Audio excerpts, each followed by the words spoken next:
Hey guys, I'm Tyler Garrett. I'm here with Phil Maggard and Coach Brad Barker, and we're here to talk today about Post 6 and specifically the Wheels for Winning campaign, which is to help raise funds for new vehicles to allow these kids to travel safely and to get where they need to be for tournaments and games around the state and around the country. And as you'll hear, there's a real need for this. Right now, Post 6 is in a pretty bad spot with the vehicles that they have. And so, we really want to talk about that today and get into it. But Phil, why don't you introduce yourself, and then Coach Barker, you do the same. I'm Phil Maggard. I've been the board president with Post 6 since 2011. Been involved with the program since about 2008. Been involved with baseball here in Cheyenne for 30 years. I feel it's important for me to give back to the community. If you're successful, I feel you have to do something. I do mine through baseball because of what I can do to affect the boys in a positive way. Yeah, and you're not only just on the board, I mean, you're a parent as well. I am. I've had 3 boys go through the program. One graduated in 2013, played baseball at New Mexico State, went on to become an eye doctor. Another is currently playing college baseball in Texas, and I've got a junior in high school that's still in the program. So you've been part of this program for a long time. I bleed Navy and red. That's right. Coach Barker? Yeah, so I played in this program. I was on the first team in the 2000s to win a state title in 2001.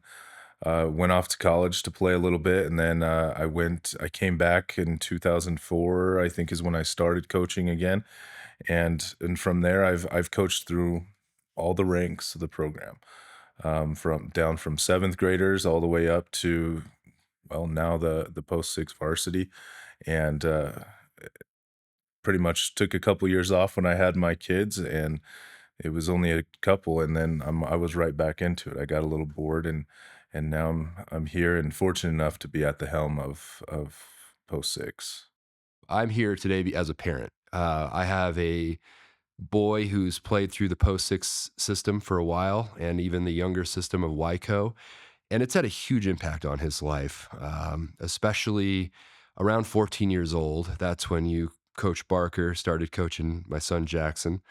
And I saw a dramatic change in him in terms of his mental approach and just his determination and his persistence and just the way he goes about life. I saw a light switch, and that's attributable to you, I think, in a lot of ways, because, he would come home, he would practice off by himself. He wasn't just okay with being okay. And I saw that translate into the schoolroom and all over into other sports. And so this program has huge impacts on kids, and I can attest to that with my own boy. So let's go back a little bit in terms of the successes and the standards that Post 6 has put forward. Phil or Brad, you guys tell us, what have been some really big highlights, and what is the standard of Post 6 that's made it so successful? Personally, the number of players that we have that go on to play college ball, because that furthers their education and their lives. We've had some players drafted. Of course, our legendary Nimmo is out there and doing a great job right now. But beyond that success, all of the boys that have gone on to play at the college level and get on with their education and finish their education has been my proudest moment. Of course, the wins, the championships, everything has been such a blast. But personally, the most satisfying thing to me is all the players that go on to college. Yeah, it's kind of shocking too. I mean, if you look at the list, it's hundreds of players over the decades that have went on to higher education to play, and some of those have went on to a professional career as well. Brad, you tell us what do you see that makes this program so successful on and off the field? One of the things that, as a coach, I try to do with my boys is I try to instill the value of community first and foremost. That's what I want. They need to understand that when it's all said and done, they're going to be productive citizens of wherever they live, and hopefully Cheyenne. But to get to that point, we have to have accountability. We have to have the grit. We have to have the grind. My boys, they probably ad nauseum hear me talk about the grit and grind of day to day, but how much we need to love it and embrace it, and how when it's all done, it's going to make us who we are. I mean, you talk about the grit and grind. I mean, tell us a little bit about what it's like as a baseball player on the road for post six, because I didn't realize how many games are played in a season and how many weekends and weeks you're gone out of town playing baseball.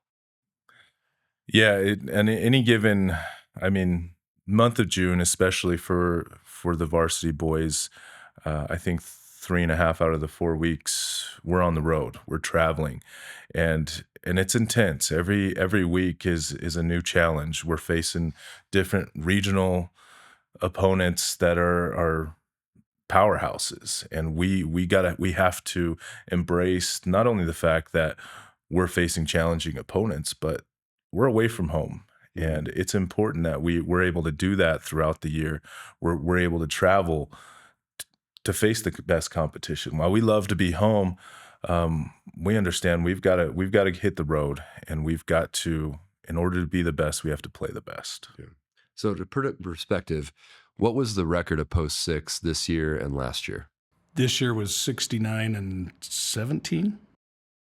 Sounds 69 close to and right. 17. We were one win away from 70. And the year prior was 67 and So somewhere in there. 17. I mean, Yeah, it's high 60s for the wins and in the teens for the losses. and then last year was a big year for post six, right? In terms of state regionals, and then it made it all the way to the World Series. You want to touch on that? Yeah, I think last year it was a grind of a year. I think after the season, especially after the fall season, we counted it up, and we were touching close to 120 total games. That's between fall and summer season. But we went from, where was the regional last year? I forgot. Billings. Was it Billings? Mm-hmm. At Dealer Or Park. Are you talking about are we talking about this year? last season or the season priar? Last year, with when you guys made it, won regionals, and then went to Okay, the the World Series. Series year. That was in Gillette. Yeah. Uh,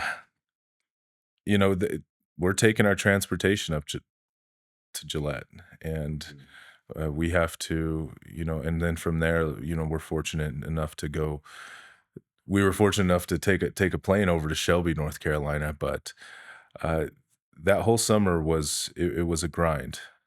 Being on the bus and going up to regionals, then leaving straight from regionals, headed to Shelby, uh, getting down to the airport and things like that. Those things mentally are draining for these boys, and luckily they're tough enough. And I think kudos to our coaches for instilling that grind inside them to work through these challenges, and because it can be tough being away from home so much. Well, let's talk about just the tools that you all have of the trade to be successful.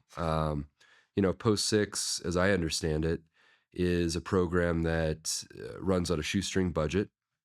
Um, Players have to pay for their own helmets and bats and everything along with their players' fees. What they get out of it are some jerseys that they use every year. You don't get everything new every year. And so tell us about, it's not a program where everything's given to you. It's a program where it's earned, and there's not a lot of frills. You go out and you do your work and you do it well, and you come home with a trophy. That's really what it's about. It's not about, that it's not about getting a new jersey or a new hat, at least as I understand it and I've seen as a parent. But you tell me, like, how does it run? What are the challenges you're facing, and what can the community help with? Well, equipment is expensive, like hockey or football. Baseball equipment is tremendously expensive. Bats, gloves, all that stuff is very expensive. And we're not government funded. So like a high school sports team that's government funded, they don't go through what we do. We are completely in the fundraising mode, and it's simply the generosity of the community that allows us to do what we do. And to play at the high level that we play at, we have to be on the road, and living in Wyoming, which is somewhat isolated compared to a Las Vegas or a Denver or a Maryland or a Florida, we have to travel long distances. We go to Kansas, we go to Texas, we've been to Nevada, we go to Omaha, we've been to Minnesota, we've been to California. It takes a lot, and it is very difficult to do that without good transportation. Like this year, the players, two teams went to Texas. That's a long haul, and and everywhere you go, you drive, right? I mean, that's there's no exception because I mean, you have a budget, and that's the means of transportation. Years ago, we were able to fly once every couple of years to a location, but that's just gotten cost prohibitive with the cost of hotels going up so high and trying to rent vans or buses when you get to a location. It's impossible right now to fly. So let's talk about the transportation. Let's talk about the vans and the buses that you have. What's the state of things? They are in rough shape. They're older. They have a lot of miles on them. We have 3 buses now. We have a volunteer that works tirelessly on them constantly. It's almost impossible to keep the air conditioning up. And when you're sending a baseball team to Texas in July, or Omaha, or Kansas, or Nevada, and the air conditioning goes out, which it does all the time, that is even rougher on our players. So they are in sad shape. We've done as best as we can keeping those up. We have one bus that a window, not by our fault, a window just broke out of the back of one of our buses. It's so old we can't get a replacement window. So we're looking at junkyards to try to find a replacement window, and we've had no luck for that bus. But that bus is on its last legs, and our other 2 are very near that. Over the years, we've been fortunate that the buses and the vans have, for the most part, gotten us to different places. With that said, we've definitely had our fair share of struggles getting to and from places. Uh, just recently we were stranded on the side of the road, and luckily in Chugwater, so it wasn't too far away. But we needed to gather up the parents and move them up. We were going to play conference in Sheridan, and luckily we had parents to help us drive up there after our breakdown. But uh, in that case, we were fortunate that it wasn't raining or anything. And with that said, if it was raining, those roofs and the buses, they're not holding water too well these days. And it makes for a fun story, but there are times where it's a little bit of a struggle riding with raindrops on your head. What he didn't tell you is that they coasted into the rest area. Thank goodness they were at a rest area and not on the side of the interstate. Safety is a huge concern. Yeah, absolutely. And safety is, I mean, that's one of the main issues, I think, as a parent. We want all of the players, including our own kids, to be able to go wherever safely. I have a story where you guys were all playing in, I think you were in Casper, and you had a late game, and you played, and we came up to watch. And so on the way back, it was dark, and I think it was about Douglas. We caught up to you all, and all of a sudden we came up on this bus with no lights in the back, and you all didn't know your taillights were out.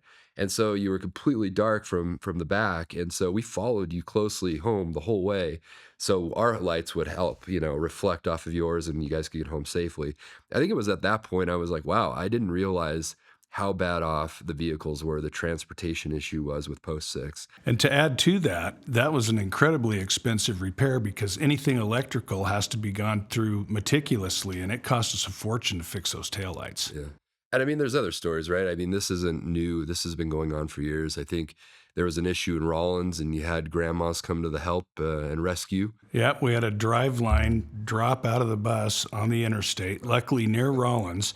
One of the coaches that was on the trip, his wife had a grandma that was in Rollins. They called her. She happened to be at bingo with all her other grandma friends. They took their cars, went out, grabbed our players, took them back into Rollins, cooked for them, fed them. The players had a great time. Well, we were trying to get them to Jackson, which is a long haul, for a doubleheader conference games, and we had to send another bus to get them. Thank goodness we had another bus to send, or parents would have had to go and take those kids up there. So it was great. We love those Rollins grandmas, but having a drive line drop out of a bus is certainly not ideal.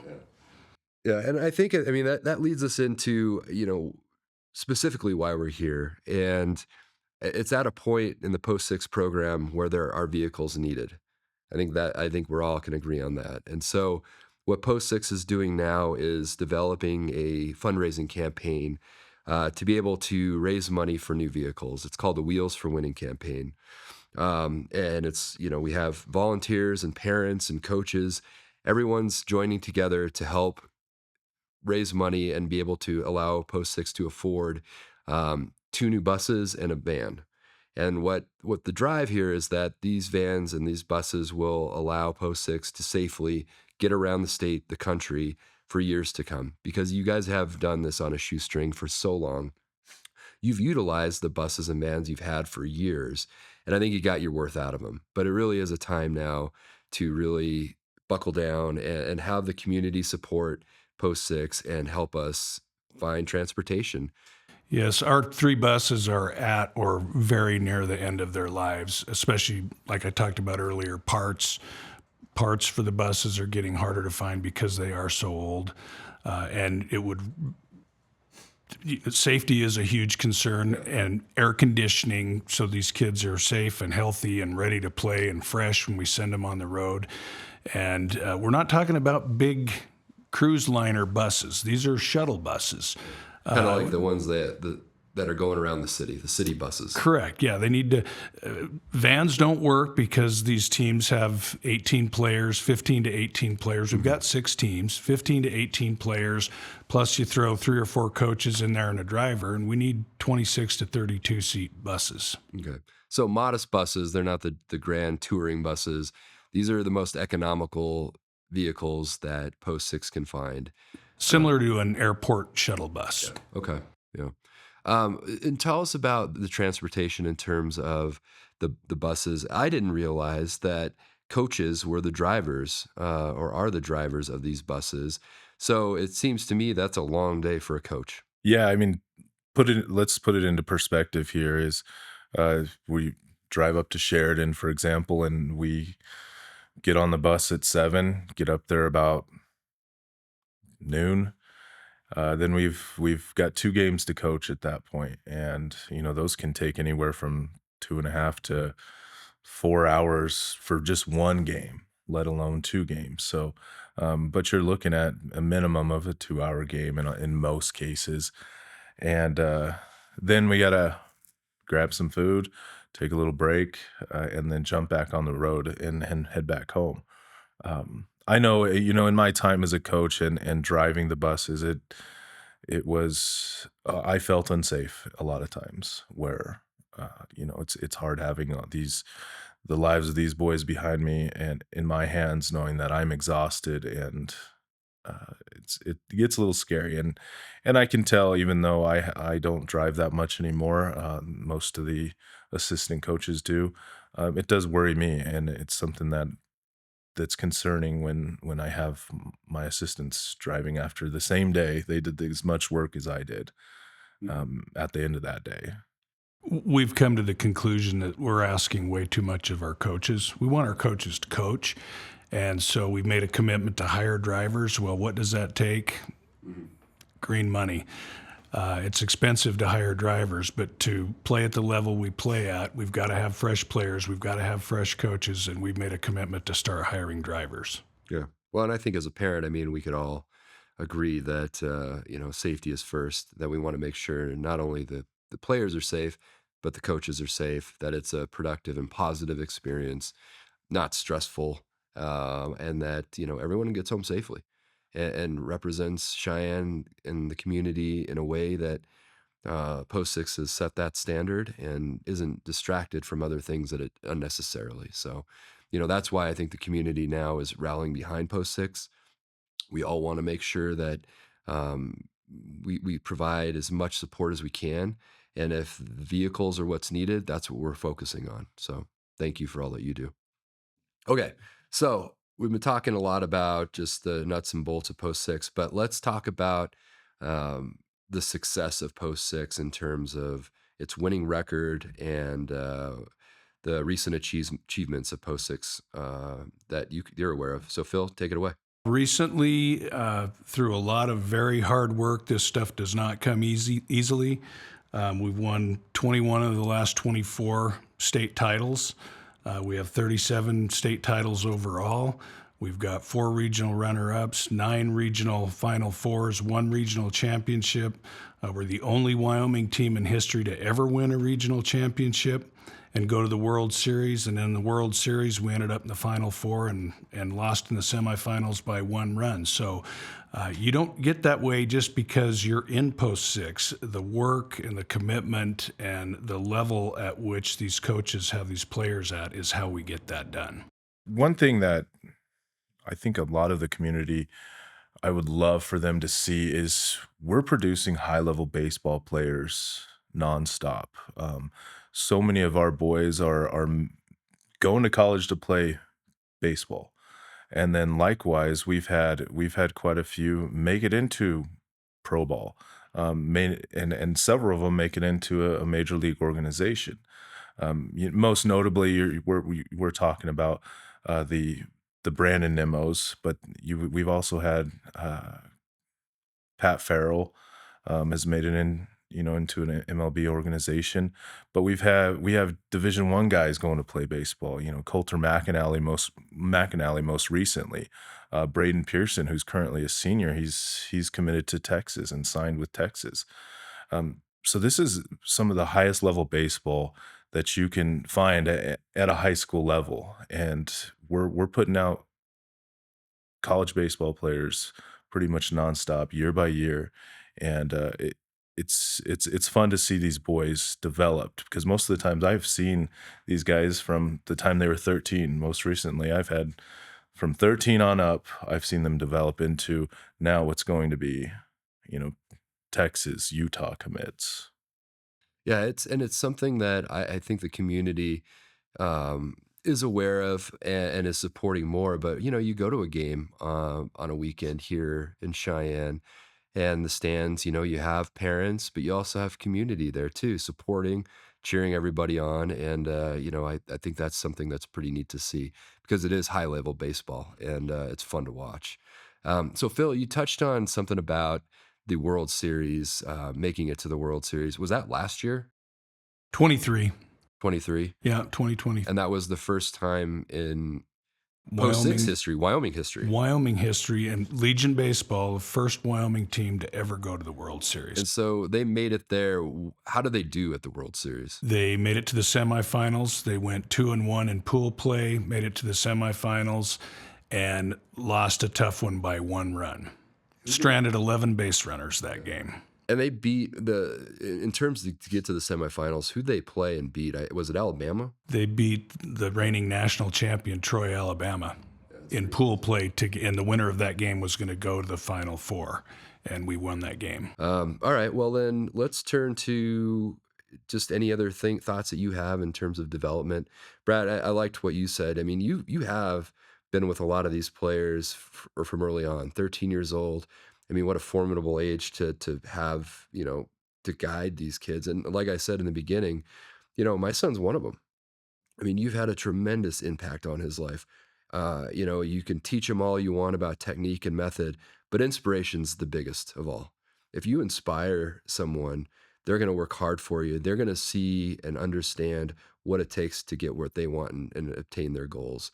And I think that starts, from a young age. So to see where those kids have gone, and like you said, Braden Pearson and Coulter McAnally's and all of these that have go on to play another level, we can't forget they've been grinding since they've been 10 years old and consistently grinding. And that's something that I think is pretty phenomenal about the Post 6 program is that you have a big feeder system. I mean, you have structure going all the way down to 10U. And, is that something that's kind of evolved over the years, or tell us, a little bit about how you all focus on development of kids from a young age? Right now in the Post 6 program, we have we've just added the 7th grade team, but we've for the past I think about 10 years we've had the Eagles or the Indians, and which is our technically our 8th grade team, and then 2 years ago, or was it last year? Either one. We added the Eagles, and so it's been a growing progression throughout our program to one get those players developed as soon as we can, and get the post six pedigree instilled in them right away, and how we do things.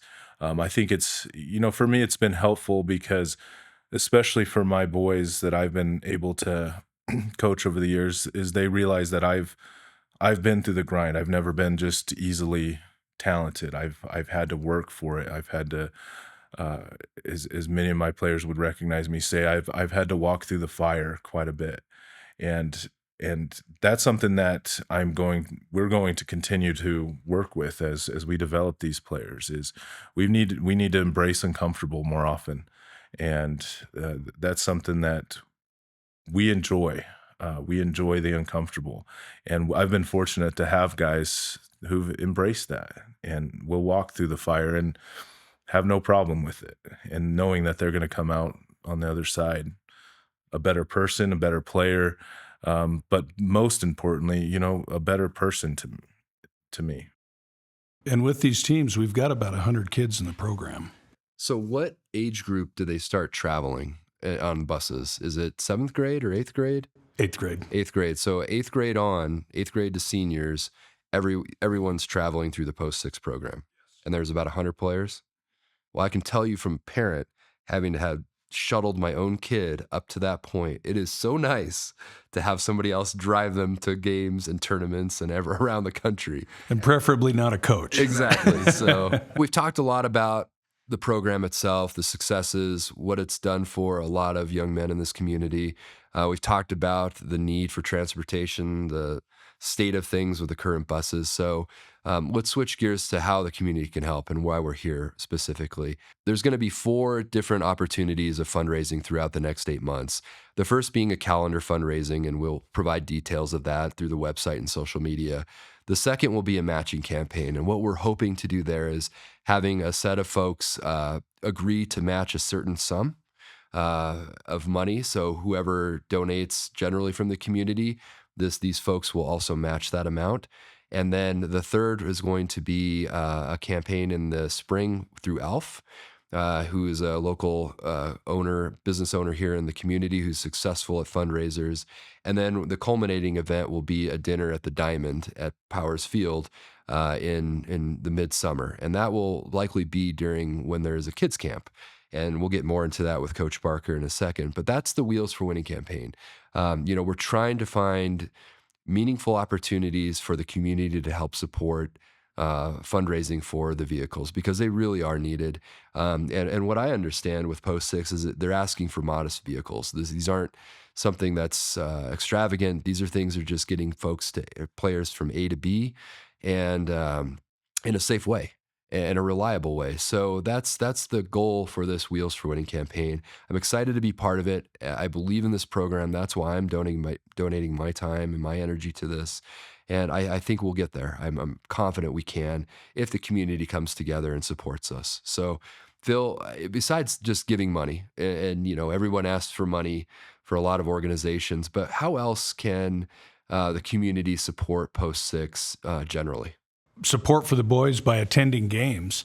If we go up to Rapid City, when we come to Rapid City, it's always a brawl. They'll have 1,000 people at the night game on a Saturday night when we're at Rapid City, and we'd love to see 500 people come out to one of our games. And we bring in some really big opponents. But it's tough to see when you're going down Dell Range. You can't see up on Powers Field, and unless the lights are on and it's night, you don't know that we're playing. And it's tough too because we go on the road so much in June, which our schedule dictates, because it's the only way we're going to get the competition that we need to be able to play at the high level that we do. But support of the boys, of course, talking about money, we have sponsorship availability, we've got advertising out on the outfield fence, but just purely coming to games to support the boys would be huge. Coach Barker, what are some other ways that the community can also come together and support the program? I mean, I suspect coming to games and rooting everybody on is probably a big deal. That's the most fun for our boys when we're able to fill the stands at Powers Field. There's nothing that compares to the roar of a crowd of 1,000, 2,000 plus people when something cool happens, and the boys will talk about it and they appreciate it more than I think most people know. The Powers Field is an awesome venue. We're lucky enough to be able to host the state tournament this year, or I guess in 2025. This upcoming summer, we'll be able to host the state tournament, and um, come out to the yard beforehand and check it out and see these boys and see what they can do. That's something that's huge and important to them. But it is neat to see look out in the stands and see all the people knowing that they're there for your boys. Yeah, and I mean, there's good turnouts consistently from the community, but there's one time that I can recall that's really I've seen it packed out there, and that's during a kids camp in the middle of the summer. You can tell more about it, but it seems like there's hundreds of young kids out there, and the Post Six players are out there coaching them and going through this camp with them. But then Post Six plays a game after that camp, and this year at least I remember. I mean, the fans were amazing. I mean, the stands were packed, and it just had such a great feel. I mean, that was truly. I was like, this is how it should be every game. The kids camp this year was probably one of our best, well attended kids camp that we've ever had. I know there was well over 100 kids there, and our boys. That's something that they look forward to as well. While it's exhausting, they know that they were able to give back to the community that day, and seeing these boys and girls come up to them, especially during the camp, but then to remember them when they come back to the game that evening, you could tell it's special. And if you think back to when you're a kid and you got to see that star player, you can tell that that's something that will be memorable for them throughout their lives. And our boys take pride in that. They take pride in the community and especially the young baseball and softball players that we get to impact. Well, Coach Barker and I have been around long enough to watch these little guys and girls come up through this kids camp and just idolize these Post Six players, and then all of a sudden they're now players and coaching the little kids at the kids camp. It's a blast. I think our sons did the camp together when they were 10 years old. Absolutely. And now they're the ones out there with these little kids. It's a pretty cool moment to watch that. Players love it, I think, more than the kids even. The players absolutely love it. Yeah. And the kids get to go in the dugout right before the game starts and run out onto the field with their favorite player or favorite position, and it's a blast. It is. It's a pretty special thing. I have a coworker, her son's 10 years old, and so he attended this year, and he got to run out with my son, for that running out of the dugout and then calling the names for the lineup of the game, and it was a pretty cool thing. So. That's a big deal. And if we can get the community to just continue to rally and support Post Six, I think at games like that's just more meaningful than any type of monetary donation could ever be.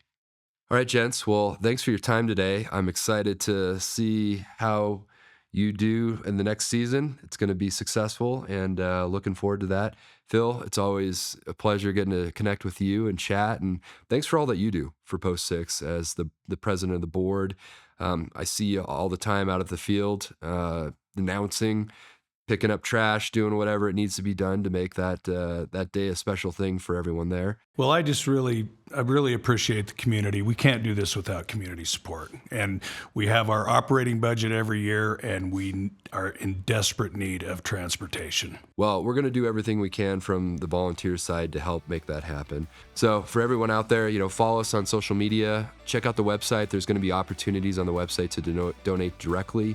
But we're going to make sure that Post Six is successful and has a safe way to travel to tournaments. So I know the community is going to step up, and we're going to support you in every way we can. So thanks again for everything. We appreciate it.